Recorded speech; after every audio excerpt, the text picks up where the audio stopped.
দেখুন, আমরা গতকাল শুনানিতে মহামান্য আপিল বিভাগকে আমাদের এই মামলার সমস্ত মেরিট তুলে ধরেছি। আমরা দেখিয়েছি 2000 সালে ইশরাক সাহেব একটি ইলেকশন পিটিশন ফাইল করেছেন, 2020 সালে ইলেকশন পিটিশনটি ফাইল করেছেন। সেই ইলেকশন পিটিশন পেন্ডিং থাকাকালীন আমাদের অন্তর্বর্তীকালীন সরকার একটি অর্ডিন্যান্স জারি করেছেন।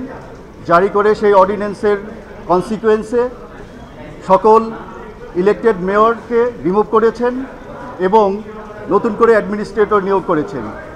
এই সিচুয়েশনে ইশরাক সাহেবের ইলেকশন ট্রাইব্যুনাল কেসটা ইনফ্র্যাকচুয়াস হয়ে গেছে। তারপরেও উনি দুইজন ভুয়া লোক সাজিয়ে পাওয়ার অফ অ্যাটর্নি ব্যতীত দুইজন লোককে এনে ইলেকশন কেসটার পেয়ার সংশোধন করেছেন। সংশোধন করে উনি অবৈধ নির্বাচন, যে নির্বাচনটাকে উনি অবৈধ চাইলেন, সেই অবৈধ নির্বাচনের নির্বাচিত মেয়র হিসেবে নিজেকে ডিক্লারেশন চাইলেন। অথচ আইনে আছে 30 দিনের পরে এরকম কোনো সংশোধন অ্যালাউ করা যায় না। বাট উনি আদালতের সাথে কলিউশন করে এই রকম রায় নিয়েছেন, সেটা আমরা মহামান্য আপিল বিভাগকে তুলে ধরেছি। এই পরিস্থিতিতে মহামান্য আপিল বিভাগ জানতে চেয়েছেন যে এই পর্যন্ত ইলেকশন কমিশন কি করেছেন বা আপনারা ইলেকশন কমিশনে গিয়েছেন কিনা। আমরা বলেছি যে আমরা ইলেকশন কমিশনে লিগ্যাল নোটিশ পাঠিয়েছি 24/7/2025 তারিখে বিকেল 4 ঘটিকায়, 27/4/2025 তারিখে 4 ঘটিকায় তাদেরকে বলেছি যে আপনারা আপিল করেন, না হলে আমরা কোর্টে যাব। তখন ওনারা তাড়াহুড়া করে রাত 10টা বাজে ওনার নামে গ্যাজেট পাবলিশ করে দিয়েছে। সেই জন্য আমরা আদালতে বলেছি, উভয় আদালতে বলেছি যে নির্বাচন কমিশন তাদের নিরপেক্ষতা হারিয়েছে। নির্বাচন কমিশন একটি দলের পক্ষ নিয়ে তাড়াহুড়া করে আইন মন্ত্রণালয়ের মতামত চেয়ে, কিন্তু মতামত না নিয়ে আমাদের লিগ্যাল নোটিশ পাওয়ার পরে তাড়াহুড়া করে এই গ্যাজেটটা পাবলিশ করে দিয়েছেন।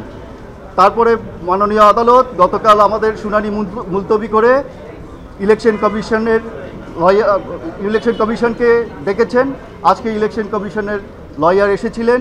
ওনাদেরকে প্রথমে আদালত জিজ্ঞেস করেছেন যে আর্টিকেল 180 অফ দ্য কনস্টিটিউশনে আপনাদের যেই সাংবিধানিক দায়িত্ব, আপনাদের যে ইম্পার্শিয়াল দায়িত্ব, নিরপেক্ষ দায়িত্ব, আপনারা সেটা ঠিকমতো পালন করছেন না কেন? এটা তো আমাদের একটা লিটমাস কেস। আপনারা সেই লিটমাস কেসে ব্যর্থ হচ্ছেন, তাহলে জাতির কাছে কি মেসেজ যাবে? আগামী নির্বাচন আপনারা কিভাবে করবেন? আপনারা কনস্টিটিউশনাল দায়িত্ব পালন করতে ব্যর্থ হয়েছেন। আদালত আরও বলেছে যে এত বড় বিল্ডিং করে রেখেছে কি শুধুমাত্র হাওয়া খাওয়ার জন্য নাকি? আপনাদের তো দায়িত্ব আছে, আপনারা জনগণের ইলেকশনের রাইট এনশিওর করবেন। মাননীয় আদালত এরকম অবজারভেশন দিয়ে আজকে মোকদ্দমাটি নিষ্পত্তি করে দিয়েছেন। আমরা আশা করব ইলেকশন কমিশন যথাশীঘ্র এটার বিরুদ্ধে আপিল দায়ের করবে। আর যদি ওনারা আপিল দায়ের করতে ব্যর্থ হয়, তাহলে আমরা আবার আইনগত ব্যবস্থা নিব ইনশাল্লাহ।